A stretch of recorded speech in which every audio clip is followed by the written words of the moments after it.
Le complément d'objet. Le complément d'objet complète le sens d'un verbe. Il représente l'être ou la chose que désigne l'action exprimée par le verbe. Il est donc essentiel à la compréhension de la phrase. Le CO, ou groupe complément d'objet peut être un nom, par exemple, je regarde Lisa. Un pronom personnel, par exemple, je la regarde. Un groupe nominal, par exemple, j'ai acheté une nouvelle voiture. Un infinitif, par exemple, je veux marcher. Une proposition subordonnée, par exemple, je sais que tu vas bien. Selon la façon dont le complément d'objet est relié au verbe, on distingue trois types de compléments d'objet. Le COD, le COI, le COS. Le complément d'objet direct COD précise le sens du verbe et est directement relié à lui, sans préposition.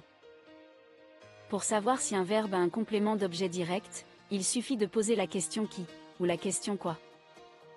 Par exemple, je regarde la télé. Je pose la question, je regarde quoi? La réponse c'est, la télé, donc la télé est le COD du verbe regarde. Un autre exemple, tu aimes lire. Je pose la question, tu aimes quoi? La réponse c'est lire, donc lire est le COD du verbe aimer. En général, le COD est placé après le verbe. Mais il arrive que le complément direct soit placé avant. Par exemple, je lui parle. Chanter, j'adore.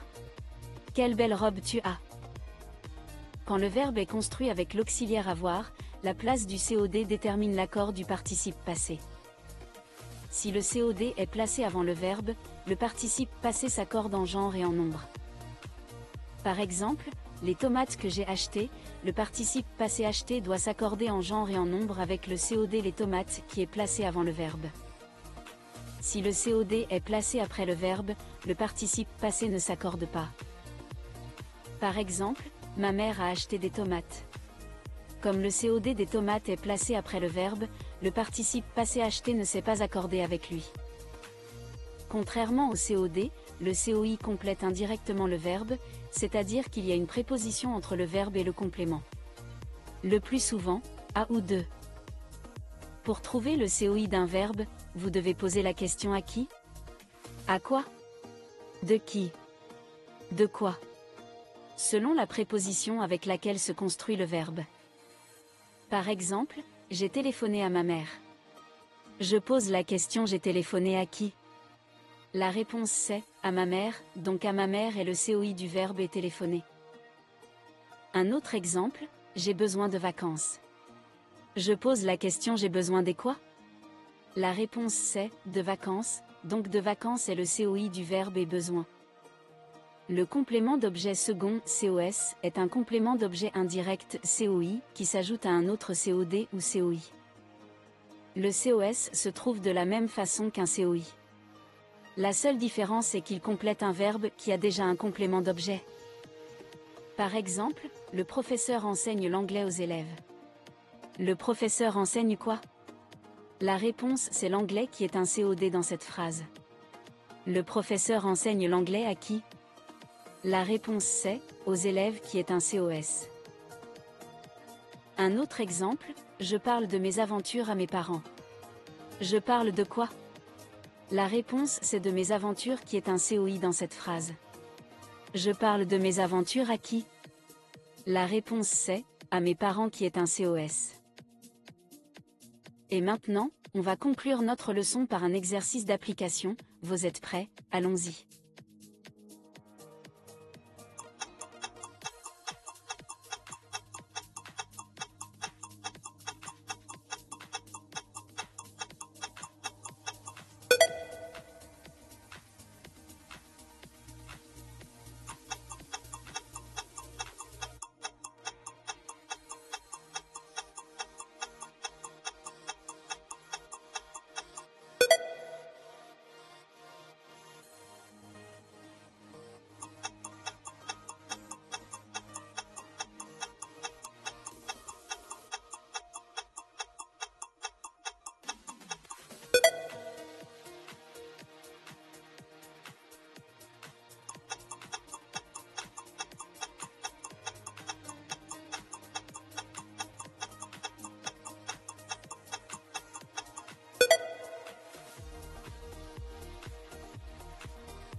Bon travail, et à bientôt.